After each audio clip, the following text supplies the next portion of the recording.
Կիբերանվտանգության տեղեկատվական տեխնոլոգիաների ոլորտի դասընթացների կազմակերպում, հակաթոնների անցկացում, շուկաների զարգացում ու միջազգային գործակցություն։ Բարձր տեխնոլոգիական արդյունաբերության նախարարը ներկայացրեց ընթացիկ տարվա ֆինանսավորման ուղղությունները։ Նախարարությունն ամիսներ առաջ հայտարարեց արհեստական բանականության վիրտուալ ինստիտուտի ստեղծման մասին։ Այս պահին 55,000 ինժեներներ ներգրաված են տեխնոլոգիական ոլորտում, նպատակ ունեն ավելացնել նրանց թիվը։ Հայաստանում նախատեսվում է ստեղծել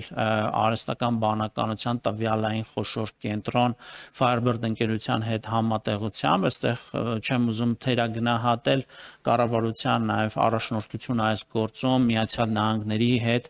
քաղաքական մակարդակում արկա խնդիրները բարձրաձայնելու, հասցեագրելու, ընդ որում ամենօրյա ռեժիմով հնարավոր բոլոր մակարդակներում, այստեղ ուզում եմ հատկապես ընդգծել օգոստոսի 8-ին կնքված Հայաստանի Հանրապետության եւ Միացյալ Նահանգների միջև փոխըմբռնման հուշագիրը 2025 թվականի առաջին կիսամյակում անցած տարվա նույն ժամանակահատվածի համեմատ հնայի աճը կազմել է 5,6%։ Էկոնոմիկայի նախարարության նպատակադրումն է ունենալ ավելի բարձր տնտեսական աճ, քան պետական բյուջեով պլանավորել էին, հայտարարեց Գևորգ Պապոյանը։ Ոլորտին տրամադրվող 74.5 միլիարդ դրամը չի բավարարում նպատակադրումներին, ընդգծեց նա, խոսելով գերակատարումների ու հավելյալ հատկացումների անհրաժեշտության մասին։ 2026-ի պետական բյուջեով նախատեսված ծրագրով իրականացվելու է 66 միջոցառում։ Եթե այդ ծրագիրը աշխատում է սպասվածից էլ ավելի մեծ է արդյունքը,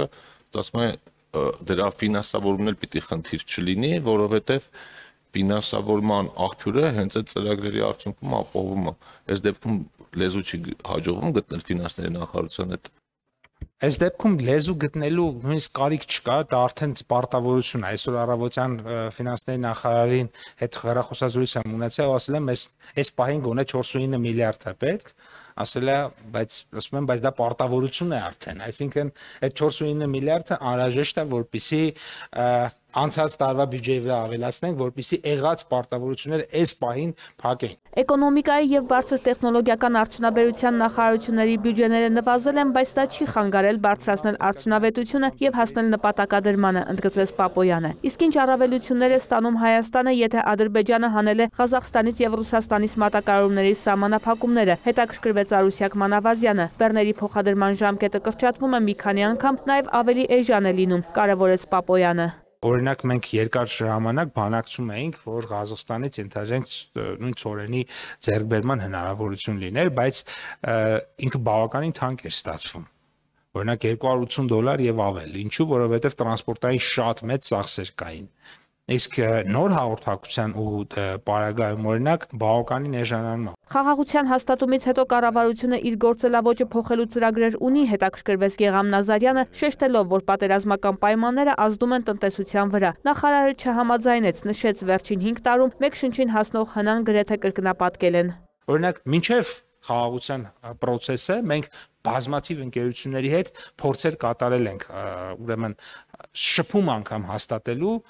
արձագանք չի եղել։ Արձագանք անգամ չի եղել, որովհետև ասել են մենք չեն գալիս մի միջավայր, որտեղ օրինակ ամեն օր զինվորների մահվան, պատերազմի, կրակոցի, հարձակվելու, գրավելու, պաշտպանվելու եւ նմանատիպ բաների մասին ռեալ խոսակցություն, այսինքն ոչ միայն մամուլում եւ այլն, ռեալ իրականություն է։ Հիմա արդեն այդպես չի եւ հիմա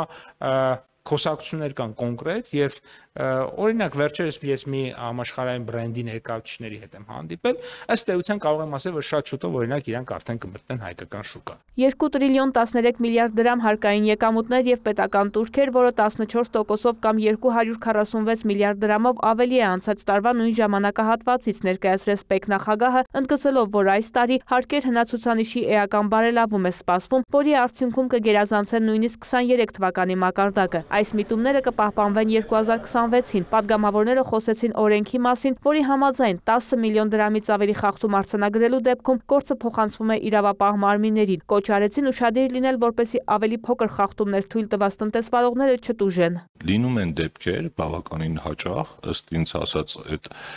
տեղեկությունների, երբ որ ստուգման ընթացքում խախտում չի հայտնաբերում, այսինքն կարող է մարդու մի շաբաթ հետևեն ՀԴՄ ստուգումներ անեն, ոչ մի բան չգտեն, հետո ասեն ամեն դեպքում մի հատ ինչ-որ ակտ պիտի գրենք։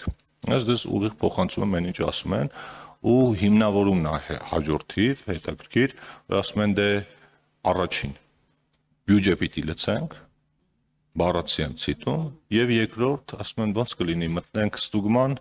ակտ չգրենք, պարոն Թունյան, ես ամենայն պատասխանատվությամբ այս ամենաբարձր ամբիոնից հնչեցնում եմ, որ որևէ նման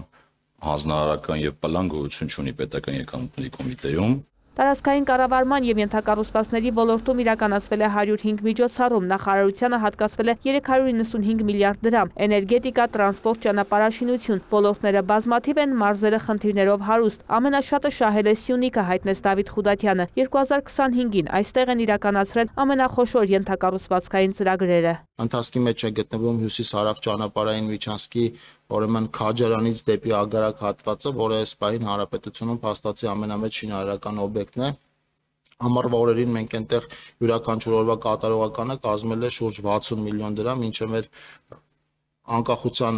պատմության ընթացքում մենք այդպիսի շինարարական օբյեկտ այդ ծավալով չենք ունեցել, օրվա ընթացքում այնտեղ 245 շինարարական տեխնիկա է աշխատում։ Ես արդեն զեկուցում եմ ներկայացի, որ մենք պլանավորում ենք Սյունիքի մարզով անցնող մյուս երկու խոշոր հատվածների, մասնավորապես Բարգուշատի թունելի շինարարական աշխատանքների մեկնարկը տանք 2026 թվականի ընթացքում եւ նաեւ Քաջանի թունելի մասով մրցութային գործընթացը ամփոփում ենք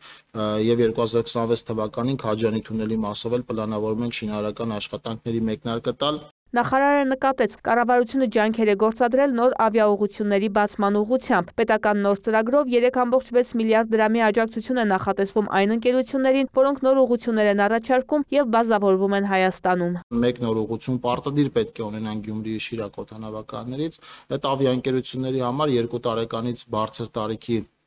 ուղևորների համար իրենց տեղափոխումը դեպի Հայաստանի Երևանի Զվարթնոց օդանավակայան կսուբսիդավորվի 20,000 դրամ եւ դեպի Գյումրիի Շիրակ օդանավակայան 15,000 դրամ մեկ անձի հաշվարկով։ Ուրախությամբ պիտի հայտնեմ, որ միջազգային Վիզեյեր ավիաընկերությունը արդեն հայտնել է իր բազավորման պատրաստակամության մասին, այդ գործընթացը անցել է, ինքը բազավորվել է Երևանի Զվարթնոց օդանավակայանում եւ հիմա Երևանի Զվարթնոց օդանավակայանը մեկնող կամ Երևանից մեկնող ուղևորները հաճախ հնարավորություն ունեն տեսնելու Վիզեյերի օդանավերը տեղակայված հենց այստեղ։ Օրակարգում է նաև երկաթուղու ընդլայնումը, քննարկումներ տեղի են ունենում եւ դրանց արդյունքները ըստ նախարարի 2026-ին հստակ կդառնան։ Խորհրդարանի ընդդիմությունը օրվա քննարկումներին գրեթե չմասնակցեց։ Վարդուհի Արզումանյան, Արամ Հարությունյան, լուրեր։